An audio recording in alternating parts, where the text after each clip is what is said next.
شاید اس سوال کا جواب بھی سورہ دہر کی 13ویں آیت میں ہے کہ نہ انہیں جلتا ہوا سورج چھوئے گا اور نہ ہی زمہریر۔ اور 8ویں صدی کے ایک عراقی اسکالر عبداللہ بن محمد بن عبید ابی دنیا لکھتے ہیں کہ یہ زمہریر ناقابل تصور قسم کی ٹھنڈک ہے۔ یہ ایک ایسی ٹھنڈک ہے کہ جسے ہمارا ذہن سوچنے کے قابل بھی نہیں ہے۔ کیا اس جن کا مقدر وہی زمہریر ہے؟ یہ بات تو سوائے اللہ تعالیٰ کے اور کوئی بھی نہیں جان سکتا، لیکن اس دن کے آنے تک اس جن نے مختلف شکلوں میں بڑی خطرناک وار کی ہے۔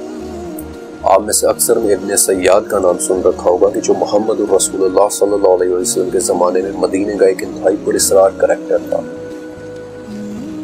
ابو سعید کہتے ہیں کہ مدینے کے ایک راستے میں چلتے ہوئے آپ صلی اللہ علیہ وسلم کے سامنے ابن سیاد آ گیا، اور اس وقت ابو بکر اور عمر رضی اللہ تعالیٰ عنہ بھی آپ صلی اللہ علیہ وسلم کے ساتھ تھے، یعنی کہ اس وقت کی دنیا میں رہنے والے ٹاپ کے 3 انسان۔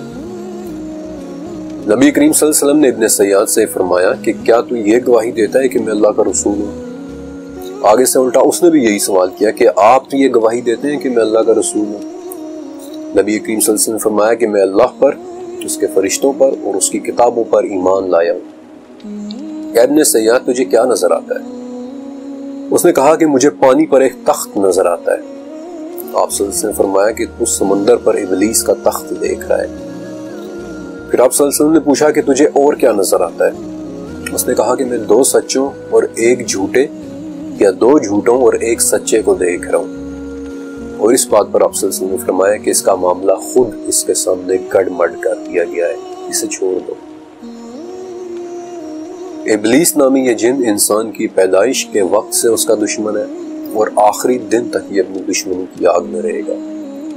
اس وقت بھی یہ پانیوں میں کہیں نہ کہیں موجود اپنے تخت پر بیٹھا ہوا ہے، اپنے اندر ہماری نفرت لیے ہوئے، ہمیں بہکانے کی کوششیں کرتا ہوا، رب تعالیٰ کی عزت قسم اٹھائے ہوئے کہ جب تک ہماری روح ہمیں موجود ہے اس کی کوششیں جاری رہیں۔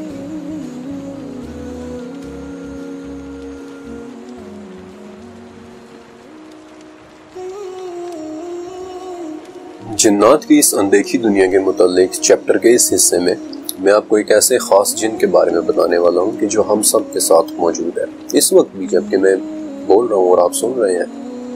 یہیں کہیں ہمارے قریب، شاید کہیں ہمیں دیکھتا ہوا، وہ جن جسے ہم عام زبان میں ہمزاد بھی کہہ دیتے ہیں، لیکن وہ کون ہے؟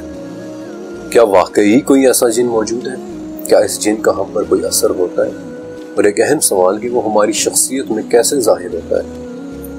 لیکن اس چیپٹر کے اندر میں آپ کو ایک اور بہت ہی اہم ٹاپک کے بارے میں بتاؤں گا، جنات کے ہم پر قبضے کے بارے میں، کہ کیا وہ ہو سکتا ہے، is it possible؟ لیکن اس سے پہلے ہمزاد کی بات کرتے ہیں کہ جب ہم اپنی روزمرہ کی زندگی میں ہمزاد کا ذکر کرتے ہیں تو ہمارے ذہن میں کچھ ایسا سا خاکہ، ایک ایسا سا امیج تعمیر ہوتا ہے کہ وہ دیکھنے میں بالکل ہم جیسا ہوگا، ہمارا ہم شکل۔ وہ کبھی نظر تو نہیں آتا لیکن ہمیشہ ہمارے ساتھ رہتا ہے۔ Let me tell you something، ہمزاد ایکچولی فارسی زبان کا لفظ ہے جس کا اردو مطلب ہے وہ بوجھ جو سب نے اٹھایا ہو۔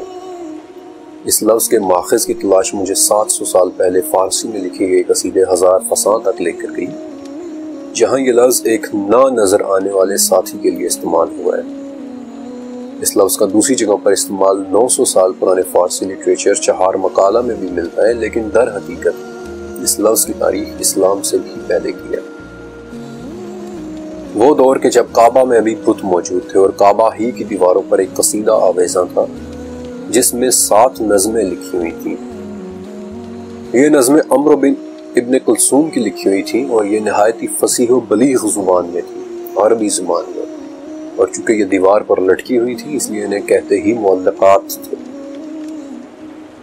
آج ان نظموں میں سے صرف 4 نظمیں ہی بچ سکی ہیں، اور انہی نظموں کے ایک شعر میں یہ الفاظ درج ہیں کہ ہم عربوں کا خوف ہمارے دشمنوں کے ساتھ ہمیشہ ایک قرین کی طرح رہتا ہے، اور قرین کا یہ لفظ، یہ عربی لفظ پرشین لفظ ہمزاد کے مترادف ہے، یعنی ایک نہ نظر آنے والا ساتھی جو ہمیشہ ساتھ رہتا ہے۔